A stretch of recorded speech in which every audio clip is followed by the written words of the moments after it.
The Lotus Sutra, Chapter 1. At that time Shakra, king of the Devas, was also there, attended by 20,000 Devaputras. Chandra, Samantaganda, and Ratnaprabha, and the great Devas of the four quarters were there, together with a retinue of 10,000 Devaputras. The Devaputras Ishvara and Maheshvara were there, attended by 30,000 Devaputras. Brahma, the lord of the Saha world, as well as the great Brahma Sikhin and the great Brahma Jyotisprabha were there, together with a retinue of 12,000 Devaputras. The 8 Naga kings, namely Nanda, Upananda, Sagara, Vasukin, Taksaka, Anavatapta, Manasvin, and Utpalaka were also there, each of them surrounded by several hundreds of thousands of attendants.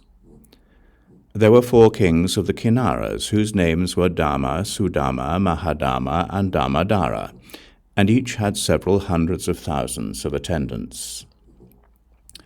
The 4 kings of the Gandharvas were there. They were Madnojna, Manojnasvara, Madura, and Madurashvara, each of them also with several hundreds of thousands of attendants. There too were 4 kings of the Asuras, called Badin, Karaskanda, Vemachitra, and Rahu, each with several hundreds of thousands of attendants. Mahatejas, Mahakaya, Mahapuna, and Mahadipapta, the 4 kings of the Garudas, were there together with several hundreds of thousands of attendants. Finally, King Ajatashatru, Vaidehi's son, was also there, with several hundreds of thousands of his attendants. Each of them, after having bowed at the Buddha's feet, withdrew and sat to one side.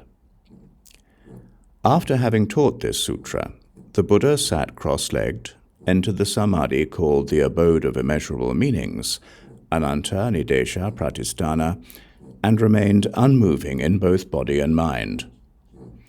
Mandarava and Great Mandarava flowers, Manjusaka and Great Manjusaka flowers, then fell like rain from the sky, scattering upon the Buddha and all of his attendants, and the whole Buddha world quaked in 6 ways.